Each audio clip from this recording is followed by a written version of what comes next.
The nation's voice, Bharat Today News.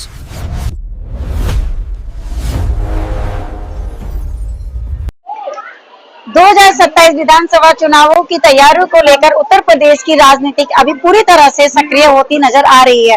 इसी कड़ी में हापुड़ विधानसभा क्षेत्र में बहुजन समाज पार्टी द्वारा एक विशाल कार्यकर्ता सम्मेलन का आयोजन किया गया, जहां पार्टी शक्ति प्रदर्शन के साथ संगठन को मजबूत करने का संदेश देती दिखाई दी और कार्यक्रम में मुख्य अतिथि के तौर पर पहुंचे वरिष्ठ बसपा नेता मुख्तार अली का कार्यकर्ताओं ने जोरदार स्वागत भी किया। सम्मेलन में हजारों की संख्या में बहुजन पहुंचे कार्यकर्ता और पदाधिकारी ने पार्टी के प्रति अपनी प्रतिबद्धता दिखाई। इस दौरान मंच से संगठन विस्तार, बूथ स्तर पर मजबूती और 2027 चुनाव को लेकर बसपा को मजबूत विकल्प बनाने पर जोर भी दिखाया गया। कार्यक्रम में कई कार्यकर्ता और सम्मानित भी हुए, जिससे कार्यकर्ताओं का उत्साह और अधिक बढ़ता नजर आई, जिसमें सम्मेलन के जरिए बसपा ने साफ संकेत दिए कि पार्टी आने वाले चुनावों में पूरी ताकत के साथ मैदान में उतरने की तैयारी कर रही है। मैं रजनी, भारत टुडे न्यूज से। देखिए, ये हापुड़ विधानसभा के कार्यकर्ताओं का सम्मेलन है और इस सम्मेलन में सर्व समाज के भारी तादाद में कार्यकर्ता उपस्थित हुए और सर्व समाज के सम्मानित लोग भी उपस्थित हुए। और इस सम्मेलन में हम लोग अपने नेता आदरणीय बहन कुमारी मायावती जी का पैगाम लेकर पहुंचे और वो पैगाम है कि यहाँ से आने वाले 2027 में बहुजन समाज पार्टी के प्रत्याशी विपिन दीवान जी होंगे और आज ही उन्हें इस विधानसभा का प्रत्याशी। उनका जी अगर देखा जाए जिस तरह से देश के हालात चल रहे हैं और एक दिन से पेट्रोल और डीजल की 3 रुपए क्या कहना चाहेंगे? देखिए, ये सरकार जब नहीं बनी थी तो ये कहते थे कि हम जब सरकार में आएंगे तो डीजल पेट्रोल के रेट कम करेंगे और उस वक्त डीजल पेट्रोल के रेट 55-60 रुपए होते थे और आज 100 रुपए से ऊपर डीजल पेट्रोल के दाम हो चुके हैं और बहुत सारे वादे इन्होंने किए थे। 2 करोड़ प्रति वर्ष बेरोजगारों को रोजगार देने का वादा किया था। इन्होंने ये कहा था हम देश का काला धन वापस लाएंगे, हर गरीब के खाते में 15 लाख रुपए जाएंगे। इन्होंने कहा था हम किसानों के कर्ज माफ करेंगे और किसानों की फसल का डबल मूल्य दिलाएंगे। ये सारे के सारे बहुत सारे वादे किए थे, सारे के सारे वादे खोखले साबित हुए। ये सरकार नहीं, झूठों की सरकार है और ये एक तरीके से मैं तो यही कहूँगा कि पूरी तरीके से सरकार फेल है और चुनाव की वजह से रेट नहीं बढ़ाए, जब से बने हैं पेट बढ़ाते चले। जी ने ही आगे ऐलान किया है 108 से ज्यादा किसान मर गए। सरकार जो रेट पड़े हैं उनको देखिए, हमारी नेता आदरणीय बहन कुमारी मायावती जी बार बार अपनी आवाज उठाती है, कहती है जब भी कोई जुल्म होता है देश के कोने कोने में या इस तरीके की सरकार की तरफ से व्यवस्था होती है तो सबसे पहले हमारी नेता आवाज उठाती है। उन्होंने आवाज उठाई जब किसानों के ऊपर जुल्म होता है तो आदरणीय बहन की आवाज उठाती है, कहती है ये वादे जो आप करते हो इन्हें पूरे करो।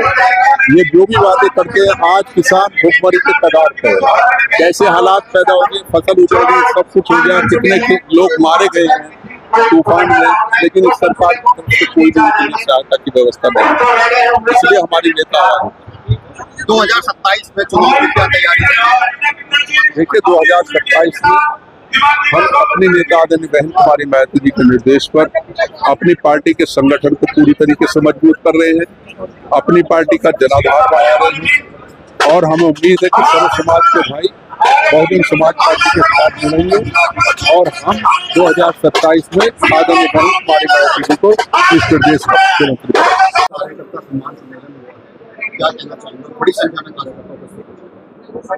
मैं सबके लिए पहले तो धन्यवाद देना चाहूँगा जो लोग यहाँ पर उपस्थित, इतनी गर्मी के बावजूद अपने परिवार इतनी दूर दूर से लोग आए, पूरे विधानसभा से बहुत दूर तक यहाँ पर हमारा लगभग 15 किलोमीटर का एरिया है, सब लोग यहाँ पर आए हैं, मैं उनको धन्यवाद देना चाहता हूँ।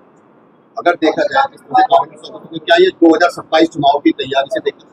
बिल्कुल तैयारी है। 2027 के चुनाव में क्या रणनीति रहेगी भारतीय जनता पार्टी? सर्व समाज के सम्मान में बहन जी मैदान में हम भी उनकी नीतियों को आगे लेकर चल रहे हैं। देखा जाए जिस तरह से आप देश के हालात हैं, फ्यूल पे देखा जाए तो पेट्रोल, डीजल हो या सीएनजी, 15 इस पे 3 रुपए की रेट बढ़ेगी।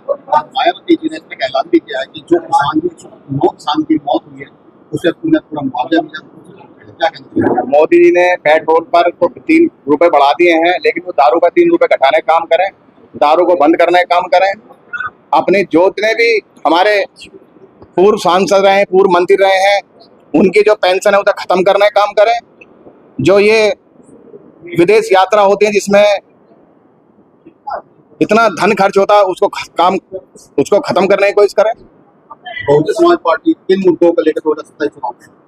बहन जी हमेशा, आपने देखा होगा, वो समता मूलक समाज की कल्पना करती हैं और बाबा साहब और मान्यवर काशीराम साहब के रास्ते पर चलकर आज भी और पहले भी बहन जी ने सर्व समाज को साथ में लेकर चली हैं। चाहे वो प्रजापति समाज हो, कश्यप समाज हो, वैश्य समाज हो, गुर्जर समाज हो, जाट समाज हो, जो भी हमारे समाज है, जो छोटी छोटी संख्या में जो कभी मंत्री नहीं बन सकते थे, बहन जी ने उनको मंत्री बनाने का काम करा और समाज में नई पहचान दिलाने का काम करा।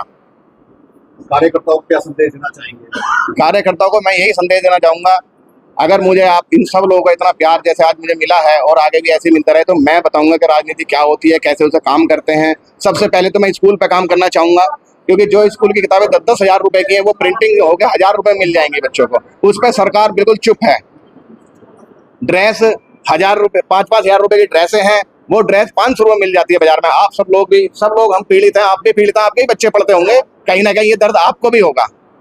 अगर देखा जाए 2022 में बहुजन समाज पार्टी का जो ग्राफ था बहुत डाउन गया, क्या लगता है 2027 में? ये सब चीजें तो चलती रहती है राजनीति में, उठा पटक तो कोई बड़ी बात नहीं है।